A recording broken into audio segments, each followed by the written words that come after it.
Bueno, estamos en el despacho de la diputada nacional Margarita Stolbizer, a quien le agradecemos que nos reciba. Y Margarita, buenas tardes. Una pregunta como para empezar este diálogo, ¿no? ¿Qué es lo que está en juego en las elecciones del próximo 27 de octubre? A ver, primero me parece que está en juego que el Congreso pueda recuperar un equilibrio en su funcionamiento. Llevamos 2 años con una mayoría automática de levantamanos que la verdad ha dificultado en la Cámara de Diputados la construcción de consensos. Directamente ya no existe un reglamento de funcionamiento de la Cámara que se respete y solamente los temas que se tratan son los que le interesan a la presidenta. Entonces el primer objetivo es recuperar un equilibrio que obligue al oficialismo a negociar, a conversar, a recuperar un tratamiento reglamentario. Pero sin duda que el objetivo más importante de lo que se juega aquí es dejar constituida una alternativa política de reemplazo al 2015. Este resultado ya va a estar incidiendo en eso y ahí es donde nosotros nos vemos, digamos, con las mejores posibilidades, porque está claro que el kirchnerismo llegó al fin de su etapa y hoy hay librado adentro del peronismo una batalla interna de los mismos que fueron menemistas, dualdistas, kirchneristas, cristinistas. Hoy buscan quién es el próximo ista, si será masista, ciolista, macrista. Eso es lo que les preocupa a ellos. Nosotros estamos afuera de esa pelea y somos la única fuerza política nacional. El Frente para la Victoria es un proyecto nacional y nosotros somos el otro porque tenemos lista en todas las provincias y entonces eso nos pone a nosotros también en las mejores condiciones para esa competencia 2015 que se empieza a jugar también en esta elección. Margarita, si el gobierno nacional pierde las elecciones de medio término, ¿cómo imagina usted, diputada, que serán los próximos 2 años que faltan gobernar? ¿Cree que habrá más diálogo o cree que a lo mejor van a redoblar la apuesta? Nunca han tenido buenas reacciones, porque en realidad no creo que ni siquiera cuando aceptan tácitamente las derrotas como ha sido ahora y salieron con algunas medidas demagógicas, sea porque están convencidos, sino porque no les queda otro remedio, pero ni ellos creen en esas actitudes. Así que ahora estamos frente a 2 años de transición, porque está claro que es necesario construir ese reemplazo del que hablábamos antes, y ahí es donde el gobierno debería ser muy serio en esta etapa de transición, dejando sus cuentas ordenadas, y nosotros también tenemos que ser serios los que aspiramos a sucederlos a ellos en el gobierno. Hay que trabajar mucho para conformar equipos. Ahora, más que nunca en esta etapa el Congreso va a tener un papel muy relevante porque el ámbito de construcción de consensos y de diálogo tiene que ser pero es muy difícil predecir si ellos van a tener voluntad o no. Habrá que esperar ver cuál es su reacción. Bien. El ministro de Seguridad de la provincia de Buenos Aires, Alejandro Granados, admitió que sobre 58.000 agentes que tiene la policía bonaerense, 26.000 no tienen tareas operativas, mientras la inseguridad crece en el día a día. Diputada, más allá de contar con algún plan o algún programa con la seguridad, hace falta, lo saben todos esto, una política de Estado en materia de seguridad. ¿Esto se puede lograr desde el Parlamento? A ver, yo no creo que sea el Parlamento el que tenga que lograrlo. El Parlamento puede impulsar algunas cosas, pero esto depende de los gobiernos. Yo comparto absolutamente que lo que hace falta es una política de Estado. Las políticas de Estado son las políticas consensuadas entre distintos sectores políticos, sociales también, económicos, y sobre todo son las políticas que se sostienen a lo largo de los tiempos. Pero para esto tiene que haber voluntad de quienes gobiernan en la convocatoria a esa política de Estado. Con esa intención se creó hace muchos años el Consejo de Seguridad en la provincia, pero sin embargo solamente lo reúnen para la foto después de haber perdido la elección. Lo único que les interesa es la fotografía. La problemática, por supuesto que se puede cambiar, pero lo primero que hay que cambiar es a los que gobiernan, porque los que fueron parte del problema no pueden ser parte de la solución, y tenemos una situación hoy de extrema gravedad, entre otras cosas por las mismas complicidades que han habido adentro de la propia política. Entonces hay que tomar medidas muy serias, muy integrales, hay que tener una visión muy integral y hacerse cargo de todas las responsabilidades, tanto nacionales, provinciales como municipales, tanto policiales como judiciales, como penitenciarias, como las áreas del desarrollo social o de la educación. Todo esto tiene que incluir un plan integral en materia de seguridad ciudadana. Bien, a Sergio Massa, como intendente de Tigre, dice que le fue bien con el tema de la policía comunal. Martín Insaurralde propició, entre otras cosas, también bajar la imputabilidad a 14 años. ¿Esto sería una solución? No, ninguna de las dos cosas. Me parece que es un error y no dejan de ser propuestas demagógicas en tiempo de campaña que no solucionan. Massa construyó una fantasía de sus camaritas de seguridad, pero la verdad, lo único que crece en Tigre son los barrios privados. La gente cada vez se tapa más, se cubre más adentro de esos barrios cerrados. Si realmente hubiera seguridad en Tigre, la gente viviría en barrios abiertos. La propia casa del intendente le robaron, la verdad, y la camarita sirvió para filmar al que estaba robando, pero no sirve para evitar los robos. Entonces no hay que confundirse que estas cuestiones no resuelven, y mucho menos bajar la edad de punibilidad de los menores. Solo el 3% de los delitos son cometidos por menores de esa edad. Lo que deberían hacer es preocuparse por el otro 97% de los delitos. Bien. Diputada, ¿por qué cree usted que el gobierno no enfrenta problemas claves como la inflación o el cepo al dólar? Bueno, porque ellos creen que esto los debilita, por un lado, y entonces no reconocen los problemas. Lo mismo hicieron con la seguridad durante muchos años, y el peor camino para afrontar los problemas es no reconocerlos, que es lo que ellos vienen haciendo.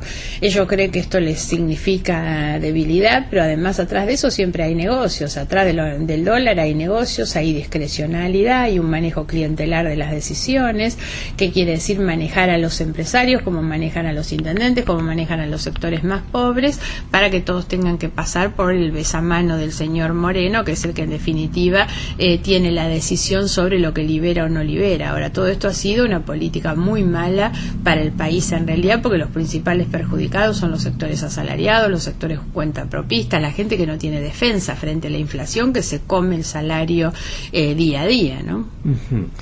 Desde ayer es ley el presupuesto 2014.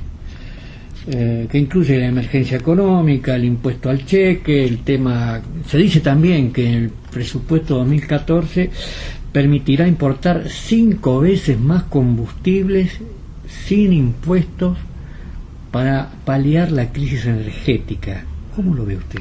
No, muy grave. Primero, el presupuesto es sin ninguna duda un dibujo, una gran mentira, tiene indicadores realmente muy mentirosos, la inflación, la tasa de crecimiento, por supuesto, pero además seguimos con una política de subsidios a la importación de hidrocarburos, de combustibles, que eso ha sido muy malo en términos económicos para la Argentina, pero además en términos de construcción de un futuro. La verdad es que no se puede seguir con esta política de esta manera. Lo que hay que hacer es exploraciones, es atraer inversiones, pero con seriedad, no con las concesiones como se le hicieron a la empresa Chevron. En realidad la Argentina necesita recuperar un marco institucional con reglas de juego claras para que esto sea atractivo y confiable para los posibles inversores. Bien. ¿Por qué cree que ni Sergio Massa ni Martín Insaurralde quieren debatir propuestas con usted y con otros candidatos por televisión? Y primero porque están inseguros de las cosas que dicen realmente, y sobre todo Massa ha construido su capital político sobre la base de la ambigüedad, de no definirse nada, porque esto le permite recibir votos oficialistas y opositores. Y en el momento que un candidato empieza a definirse, naturalmente pierde los votos de aquellos que no comparten.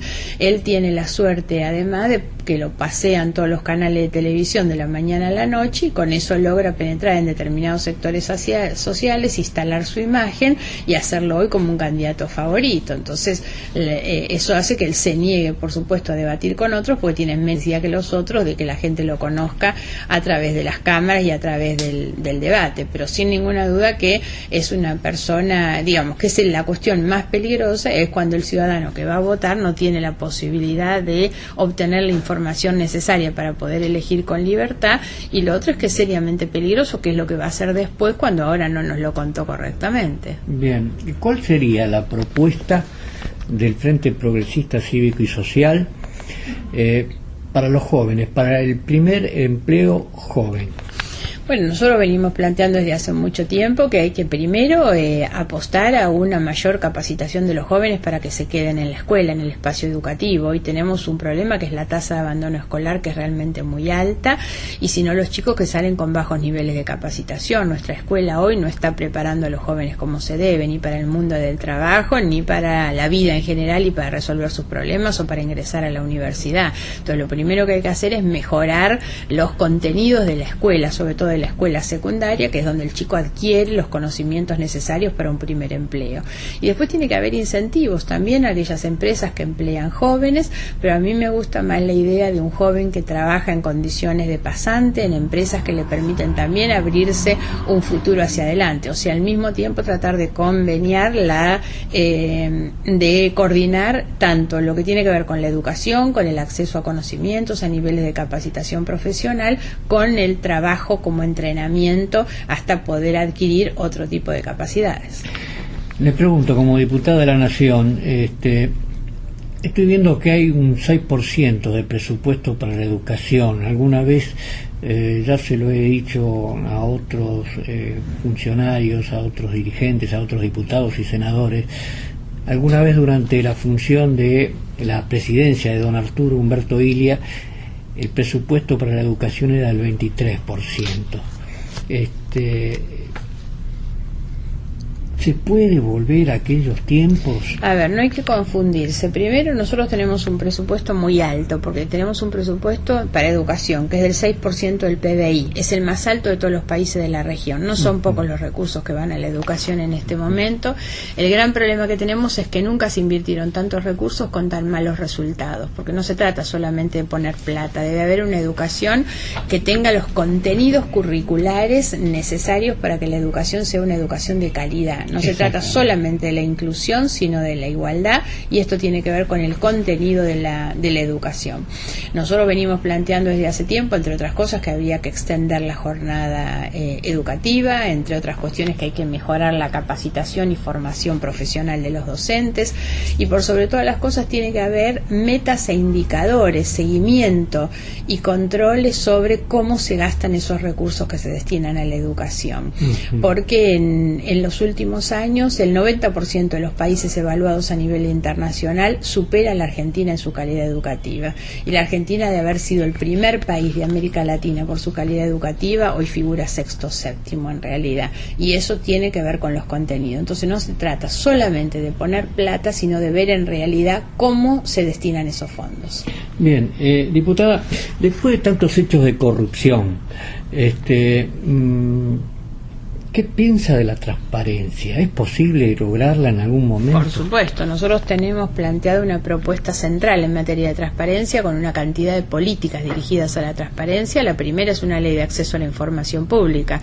La Argentina es el único país de América que no tiene ley de acceso a la información pública, que es un derecho humano fundamental que permite no solo al periodista realizar su tarea periodística y buscar la información que necesita, sino que es también un mecanismo de participación y control de los ciudadanos sobre lo que pasa dentro del Estado. Eso sería una ley fundamental para mejorar nosotros los niveles de transparencia, que hoy tenemos estándares tan bajos. La otra propuesta que nosotros tenemos es crear un fideicomiso ciego, como existe en otros países, para que los funcionarios que acceden a los cargos más relevantes no sean los que manejen ellos mismos su patrimonio mientras que están ejerciendo la función, sino que su patrimonio sea administrado por un fideicomiso al que ellos no tienen acceso, para impedir lo que ocurrió aquella vez, todos recordamos, de Néstor Kirchner comprando $2 millones en un día. En realidad no puede el funcionario público acceder a una información privilegiada que lo distingue, que lo diferencia del resto de los ciudadanos, y por eso no tiene él que administrar su patrimonio, porque tenemos casos muy graves de enriquecimiento patrimonial de los funcionarios, y la verdad es que hay que terminar con esto de los negocios privados que se hacen aprovechándose justamente del ejercicio de funciones públicas. También hemos planteado la necesidad de la obligatoriedad de las conferencias de prensa. piensa. También planteamos nosotros la obligatoriedad de los debates por ley, porque la verdad es que nos parece que todo esto también mejora la transparencia. Esto también son políticas para la transparencia.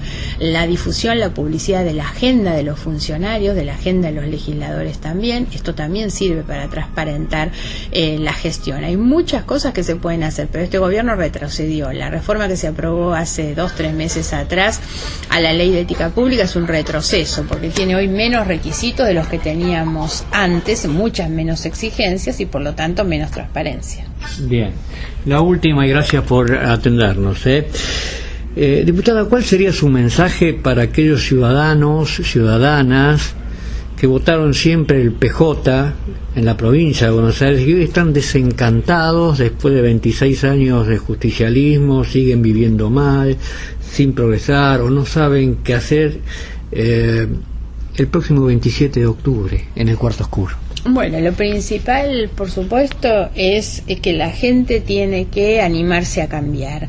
Hay un cambio que me parece que está surgiendo, que es el cambio del 2015, que se empieza a gestar ahora en este momento, y nosotros tenemos una visión muy positiva, optimista de la Argentina, de las grandes potencialidades que la Argentina tiene para desarrollar un modelo económico, productivo, que genere empleo, igualdad de oportunidades, pero estas cosas que son tan posibles para un país como el nuestro no lo pueden conseguir los gobiernos deshonestos, que condenan a los países al estancamiento. Por lo tanto, la gente tiene que votar no solamente a los que sonríen todo el tiempo, a los que te abrazan y te dicen la cosa que uno quiere escuchar, sino que tiene que votar por sobre todas las cosas a gente honesta. Y eso es lo que ofrece hoy nuestra lista, la lista del Frente Progresista.